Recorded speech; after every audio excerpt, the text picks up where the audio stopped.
A couple of months back now, I put out a video talking about 10 things that I personally would like to see in FIFA 18 career mode.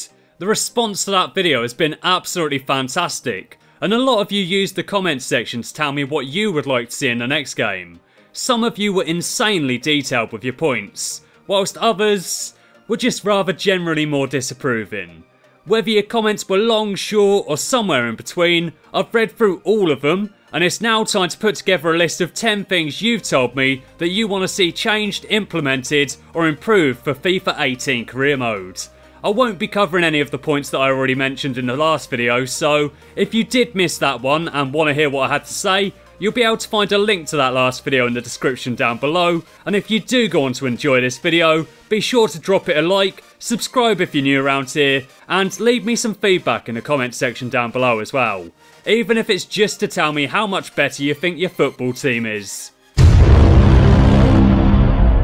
Right then, so this first point should shed some light on the thumbnail choice, and that's the implementation of managerial changes. Regardless of whether you're Wenger in or Wenger out, you'd probably agree that Arsene Wenger shouldn't really still be managing Arsenal when he turns 80.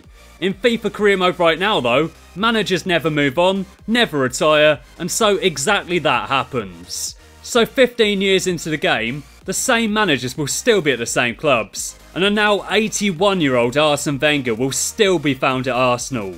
You guys want to see managers moving clubs, and I have to agree that this really is needed in order to help improve the realism of the game mode.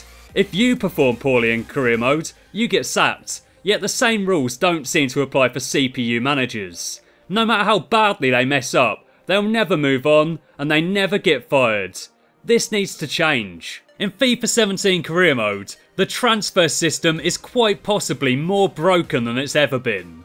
Manchester United sign up a ridiculous collection of strikers, Chelsea love signing centre-backs, West Ham tend to collect right-backs, and you also get plenty of teams signing up world-class keepers when they've already got one. There just seems to be no real intelligence written into the transfer system whatsoever.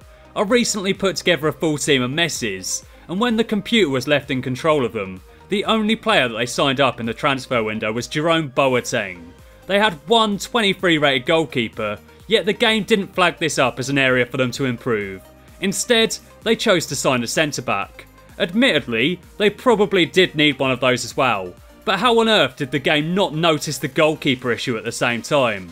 Another factor that would make transfers more realistic is the ability for AI control teams to offer you players in part exchange deals. It was the most popular comment on the last video in fact.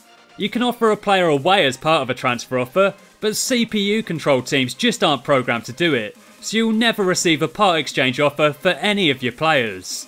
So a lot of you have told me that you want to see the transfer system revamped, and I agree with you 100% that changes do need to be made. It's a tough one to get right, and the transfer system is probably never going to please everyone, but if there's not even enough artificial intelligence written into the game for sides to sign a new goalkeeper when they only have one 23 rated 5'7" keeper, there's definitely something seriously wrong there. Moving on to the third point now then, and a lot of you have been quite critical of the player decline system in FIFA 17. And once again, I have to agree that this is a vital area for development. As soon as a player hits 29 or 30 in this game, that's basically the end of the road for them. Their stats begin to absolutely plummet. A few months back, I simmed forward to the point of Messi's retirement, and he finally decided to call it a day at the age of 40. By this point, he had one pace and agility. By contrast, Roma's Totti turned 40 in September. He might not be the fastest player in the game, but he certainly doesn't have anywhere close to 1 rated physical stats. In fact, he's still holding firm at an 80 rating. Messi was 57 rated by the time he hit 40. There obviously needs to be some form of player decline system written into the game, but the way that it's programmed right now just doesn't make any sense whatsoever. With one pace, Messi would probably struggle to outrun a tortoise. Cutscenes have been introduced in the journey this year, and a lot of you have requested that they be added into career mode as well. Premier League managers are featured in career mode now, so this could be a good starting point for the inclusion of cutscenes, providing a bit more substance to press conferences maybe, and making them slightly less basic.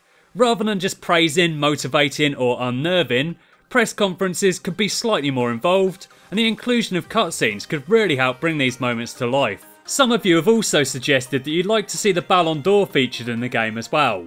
Individual player accolades would definitely be a nice touch, and this point really goes hand in hand with the last one, as the Ballon d'Or award could feature some cool little cutscenes as well. I'm sure that quite a few of us have been there where we've built up an absolute superstar in the game, taking a young player from a promising young wonder kid right through to the point of them being one of the very best players in world football. How awesome would it be after going through that process of developing them, you could then see them step up and proudly lift the Ballon d'Or trophy.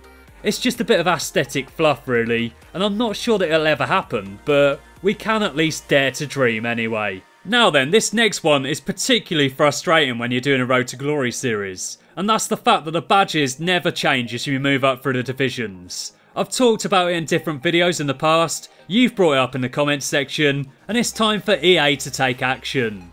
You've taken Oxford from League 1 right through to the point of seeing them crowned as Premier League champions, only to start the next season and still see them wearing League 1 badges and numbering on their shirts. Teams move up and down the divisions, the names and faces change, but sadly, the badges never do. And the international options are pretty limited in the game right now, so it's no surprise that this is something that a number of you want to see worked on for FIFA 18. More nations represented, under 21 football, and the ability to manage just a national team are all points that have been brought up in the comments section. And all of these factors would definitely add substance and quality to career mode. If you want to take on an international position in career mode, you first have to take a club job, then you have to wait around to be given a chance, and even if you do take on an international management position, you still have to keep your job at club level as well. The introduction of under 21 teams could be a very nice addition, allowing you to build up the next generation of international superstars. You could use it as a springboard as well. Take on an under 21 position, move on to a full national team, and there would be a bit more of a journey about the experience. As it stands, you tend to get multiple offers each season, regardless of how you're doing, and there's no real sense that you're earning these opportunities. No major incentive to take the jobs on, and international jobs just kind of feel like an added chore to go through when you're playing the game.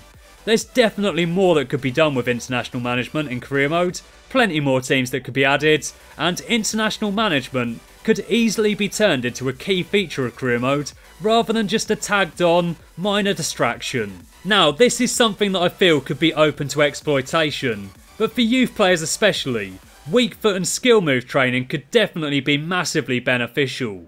Quite often you'll get youth goalkeepers with 2-star skills, sometimes they even have 3-star skills, yet you'll get a fair amount of outfield players that aren't even capable of doing ball rolls. No outfield player should be that bad at performing skills.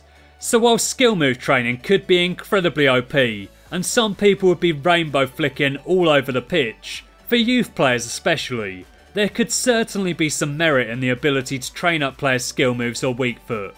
Maybe the weak foot situation could be objective based. The more passes a player completes, or the more goals they score with the weak foot, would help to gradually improve it over time.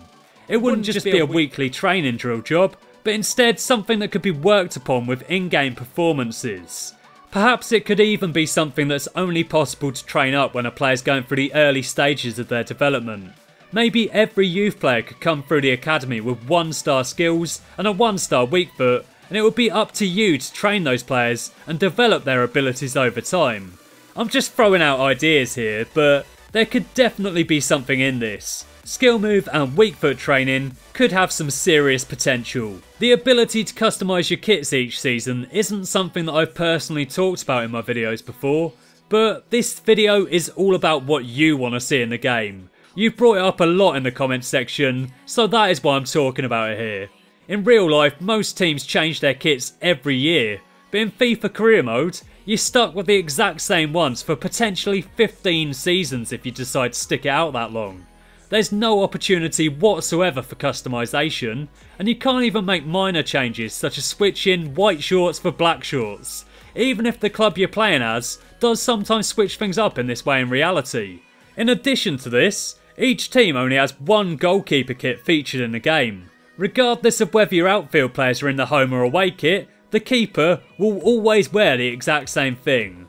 I've had a few occasions in career mode where I've gone up against a team thinking very little of it. You get into the game and then you discover that their kit clashes with your keeper's. It's annoying and it's not possible to change it. This is definitely something that at the very least needs to be addressed. And finally, I'm not entirely sure that you were completely serious about this one, but enough of you suggested it that I just had to listen and include it in this video. And that is the introduction of a brand new referee career mode.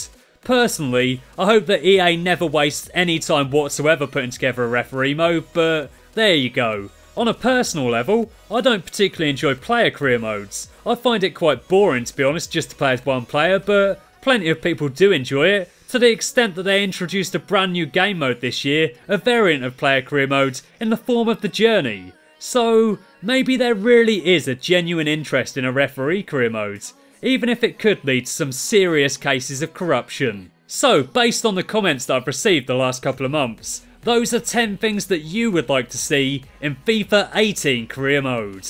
As I said before, I put out a video a couple of months back on 10 things that I'd like to see, so if you're interested in giving that video a go, a link to that video can be found in the description down below. Anyway though, be sure to subscribe to the channel if you've enjoyed this video, drop it a like if you've not already done so, have an awesome day, and I'll catch you again next time.